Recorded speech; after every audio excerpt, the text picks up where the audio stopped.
Now, speaking of young people, you have a big following on YouTube. Like the young people. Wow, what a segue. That was like silk on the spool.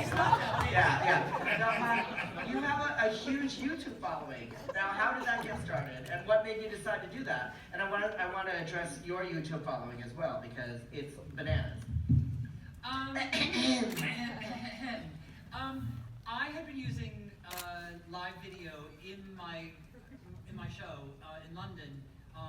In order to do quick changes, I would just put up like a little 30-second commercial or a little video that I shot, little parodies and things like that.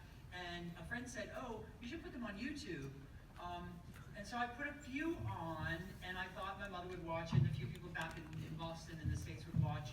And I woke up one morning and like this video that I put up, I had 1,200 views in like 8 hours or something. I thought, oh, that's weird. Okay, 9 brothers and sisters, but they would have been sitting there like that.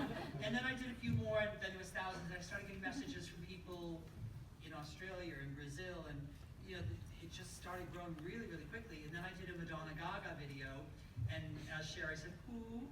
And it went viral, and it was on my birthday, and I thought, okay, I'm onto something here.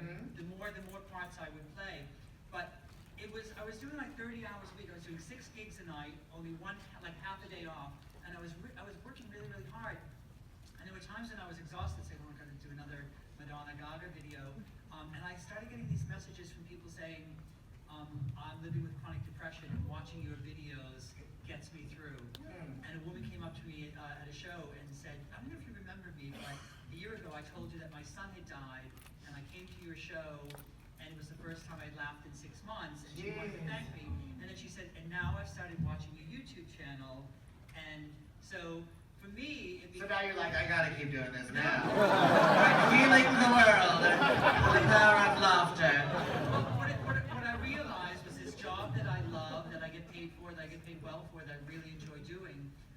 There were people who needed. Yeah. They needed. Yeah. They didn't just want to laugh. They needed to laugh. They needed to laugh. And so I do it and I enjoy it. And I always look around the room and I say, "There's somebody here today who, you know, Who needs a laugh real bad? And so I just say, Can somebody please say something